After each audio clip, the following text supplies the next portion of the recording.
வணக்கம் Deviaaricreatives இன்னைக்கு பிகினர்ஸ்க்கான first class பார்க்கலாம். இப்போ வந்து இவ்வளோதான் மெட்டீரியல்ஸ் உங்களுக்கு தேவை.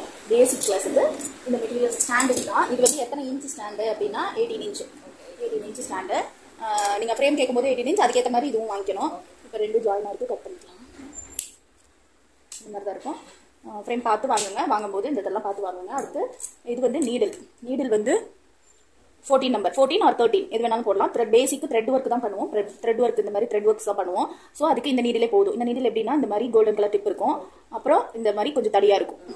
வேற நம்பர் நீடிலாம் வேற இந்த இது மட்டும் மாறும். அதனால நம்பர் பார்த்து 0.5 mm 14 நம்பர் நீடில் அது வாங்கணும். இது பேசிக் த்ரெட் ஒர்க்குக்கு கன்வீனியன்ட் நீடில்.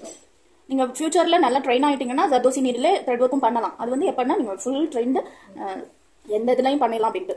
இது கம் வேணும். அடுத்து பாப்ளின் கிளாத் 1 மீட்டர் எந்த இது வேணாலும் யூஸ் பண்ணிக்கலாம். இதுக்கு டேப் இதுக்கு டேப் எதுக்குன்னா இந்த இதை வந்து த்ரெட்டால் சுற்றிடணும். இது வந்து துணி வந்து இதில் வந்து ஃப்ரேமில் ஃபிக்ஸ் பண்ணும்போது ஸ்ட்ரெச் ஆகிடுச்சுன்னா துணியை கிழிச்சிடும், துணியை வந்து டேமேஜ் பண்ணிடும். இந்த துணி இப்போ நம்ம ரஃப்யூஸ் பண்ணுற துணி பிரச்சனை இல்லை. ஒரு ப்ளவுஸ் சாரீ கொடுக்குறாங்க அப்படின்னா நம்ம சாரியாக ப்ளவுஸுமே கொடுக்குறோம்னா நம்ம வந்து துணி வந்து நாளாக அந்த ஃப்ரேம்லேயே இருந்துச்சுன்னா கிழிஞ்சிரும். ஃப்ரேம்லேருந்து ரிமூவ் பண்ணுற வரைக்கும் ஸ்ட்ரெச் பண்ணுவோம், ரொம்ப ஸ்ட்ரெச் பண்ணுவோம். அதுக்காக இது இப்போ வந்து இது ஃப்ரேமோட பேஸ் கீழே வச்சிடணும். இதில் இந்த ஸ்க்ரூஸ் இருக்காததை கீழே வச்சிடணும். என்ன அட்ஜஸ்ட்மெண்ட் பண்ண போகிறோம். இது வந்து ஃப்ரண்ட்டு பேக், இது ஃப்ரண்ட் சைடு. ஓகே, இதை வந்து மேலே வச்சிட போகிறோம் ஃப்ரேமில். இது வந்து கொஞ்சம் எந்த பட்டப்பட்டது மற்ற இடத்துலலாம் ஒர்க் பண்ணுவோம்.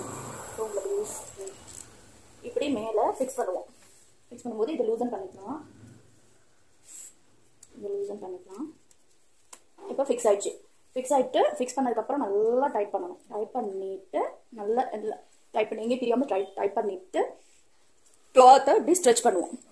ஏன்னா இது வந்து ஸ்டிஃப்னஸ் ஸ்ட்ராங்காக இருக்கணும், ஸ்டிக்காக இருக்கணும் அப்படின்னு நம்ம ஊசியை போட்டு எடுக்கும்போது இதில் வந்து நல்லா எக்ஸ்பேண்ட் ஆகி கொடுத்துச்சுன்னா தான் ஊசி இந்த நீடில் வந்து வெளியில் வரும். இந்த நீடிலோட டிப் வந்து இப்படி போட்டால் இப்படி வெளியில் வரணும்னா அதுக்கு என்ன பண்ணணும், இதை நல்லா ஸ்ட்ரெச் பண்ணணும். ஸ்ட்ரெச் பண்ணி நல்லா ஸ்ட்ரெச் பண்ணி போடுவோம். இந்த மாதிரி ஸ்ட்ரெச் பண்ணும்போது கிளாத்துக்கு இந்த இது கீரிடும், ஏதோ டேமேஜ் பண்ணிடும். ஒவ்வொரு கிளாத் ஒவ்வொரு மாதிரி இருக்கும். இது கொஞ்சம் ஸ்ட்ராங் கிளாத்.